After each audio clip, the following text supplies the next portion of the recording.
Welcome, my friends. Welcome, and thank you for joining us. It is the first day of September 2010. We're just 10 days away from the 9th anniversary of the Black Ops staged attacks of 9/11 that have been used to convert our country into a Orwellian system of oppression and control, and the controllers are just getting started.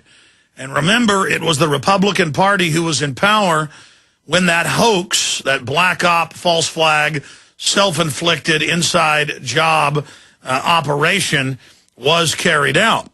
And Obama is controlled by the very same offshore corporate interest. And now, of course, we have the beauty queen, Sarah Palin, traveling to Iowa, basically already preparing the ground there for her run for the presidency coming up in 2011 for the 2012 election. And you better believe that Glenn Beck and Sean Hannity and Rush Limbaugh are going to line up in support of Sarah Palin over Congressman Ron Paul. And you just better get ready for that. Ron Paul to be attacked because he comes on this radio show. Ron Paul to be attacked because he says the CIA deals drugs. Ron Paul to be attacked because he wants to audit the private Federal Reserve and audit the Fort Knox and New York Federal Reserve gold vaults that are reportedly empty. They won't allow Congress or anybody else to look at it for more than 50 years. So stay tuned for that. We'll be talking some about that today.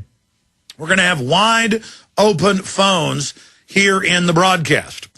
And when we come back from break, I'm going to just skim over some of the news, and I'm going to go to your calls in the next segment on any issue, any news item, any question, any comment you've got for us. Just please be focused and ready to make your point so I can move to the next person quickly.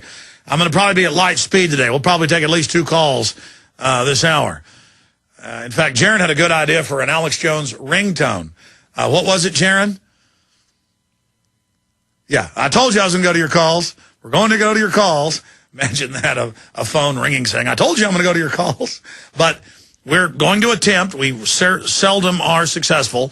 It'll probably be a mother saying, I'm here in Austin. The CPS stole my child for no reason and didn't even put my name correctly on the form.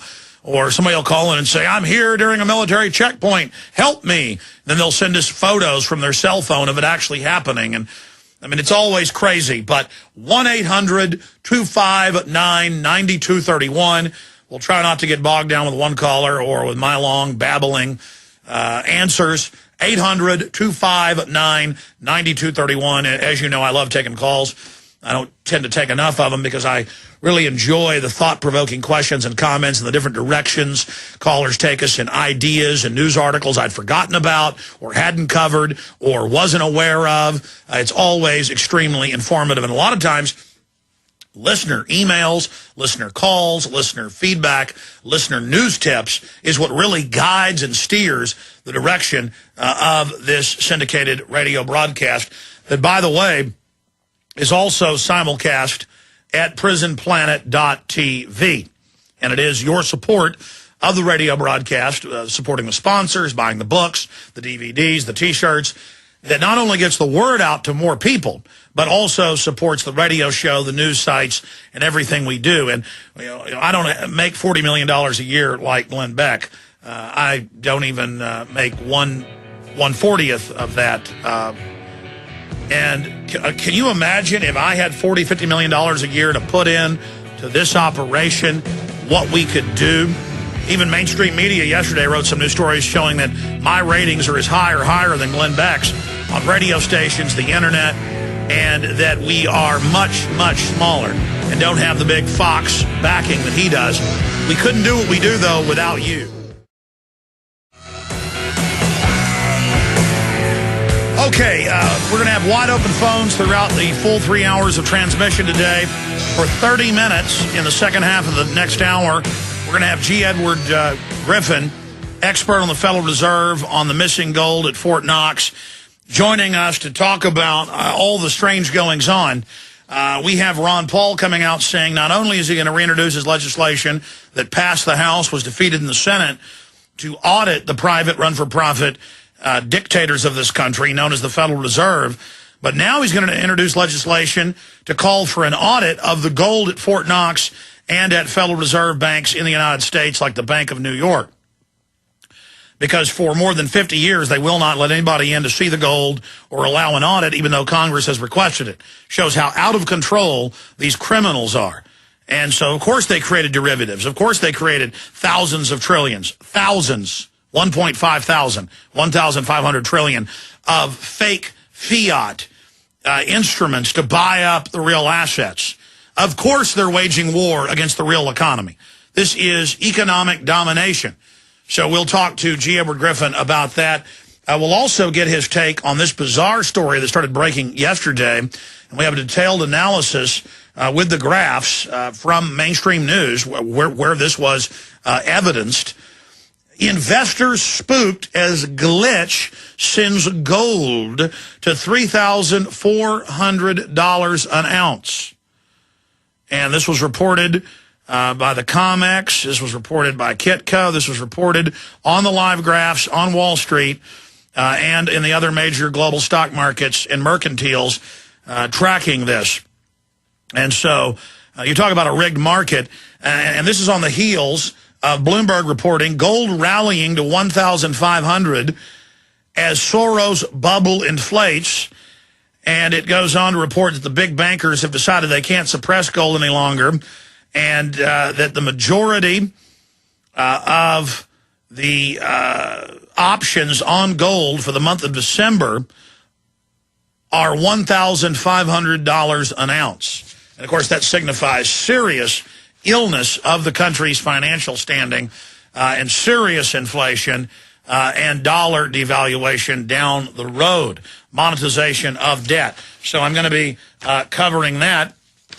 Also, the British government, the EU, and the U.S. government have invested tens of billions of dollars of taxpayer money in starting climate exchanges at the Chicago Mercantile, the Climate Carbon Exchange, at Gore and Blood, the other climate exchange in London, England, there in the city of London, within London, and with other carbon exchanges in Japan and the continent of Europe. And they would take billions of dollars of taxpayer money and give it to Al Gore, give it to Barack Obama, give it to BP, give it to ExxonMobil. There's Enron was involved at the inception of this, and that's on record. Mainstream news, not denied with Al Gore in the mid-1990s. But to cash out on those, they've just been sitting there basically gaining value after the government seed money was put in. And to really get the system rolling, they needed to then get this new derivative backed up with taxpayer money. And that's why they're hell-bent on getting all of these different carbon taxes through.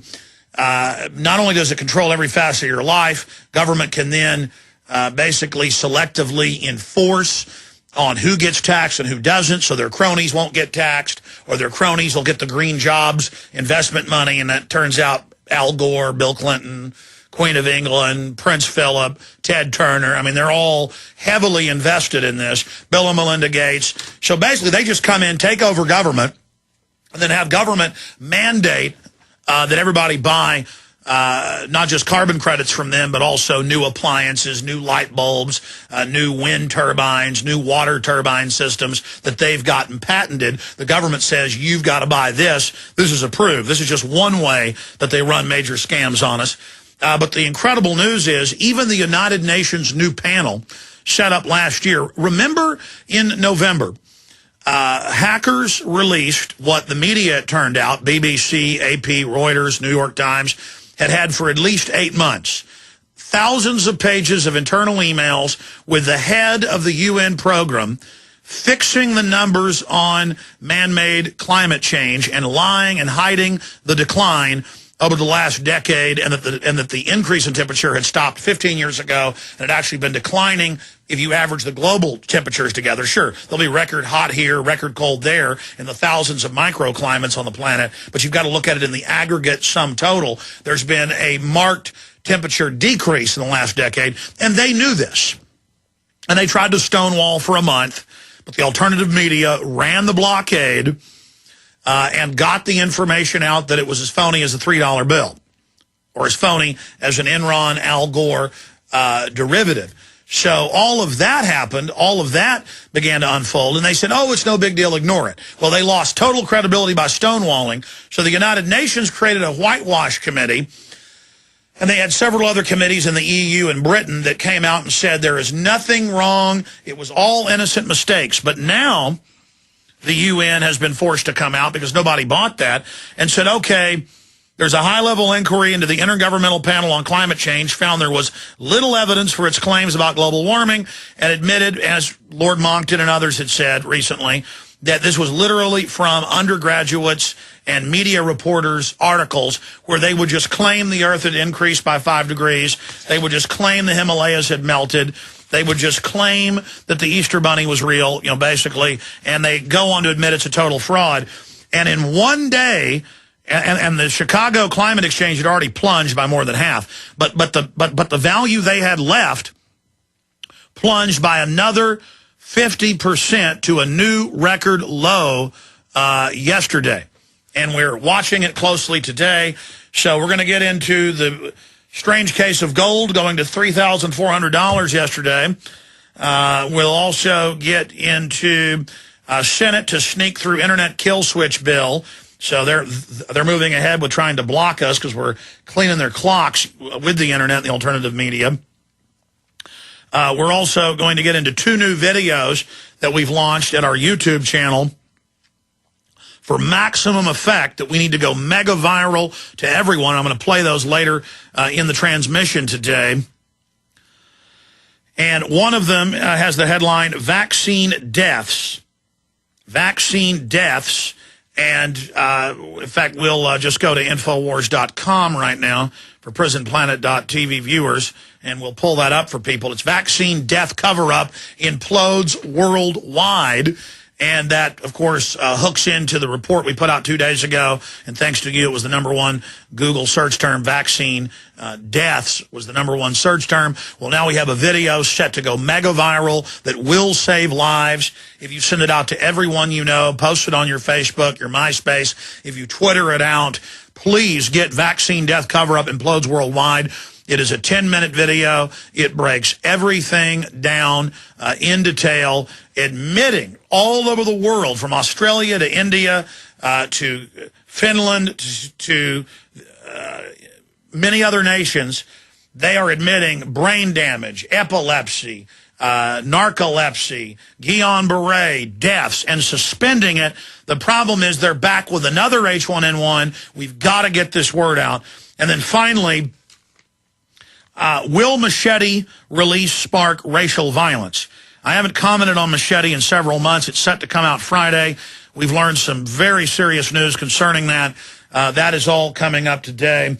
And we'll also get into Sarah Palin now going to Iowa. Clearly, she is getting ready to run for president, and we'll be discussing that as well. But right now, as promised, I said I'd get to some calls in this segment. Let's go ahead and talk to Jeff in Virginia. Jeff, thanks for holding. Thank you, sir. Pleasure to talk with you this morning. Just a quick question that I wanted to kind of ask you in light of Barack Obama's speech last night with regards to bringing the troops home, quote unquote, from Iraq. I was reading this morning Ron Paul's answer to that, and what I want to try to get the main point I want to try to get across to people who I reach out to, I try to wake up, is the difference between a legitimate declaration of war and what we have with these phony wars, including Vietnam. Yeah, they give them a blank check, even though the Constitution says Congress declares war and instructs the president in how to prosecute it and to carry it out. Congress controls the issuance of currency and credit. Private banks run that now. And they now, since Korea, just issue a blank check to the president and the National Security Council. Right, but what I want to know, or what I'm hoping maybe you can help me out with, is how can I explain the difference between a legitimate declaration of war and a authorization by Congress to use force, which is what we have in the case of Iraq.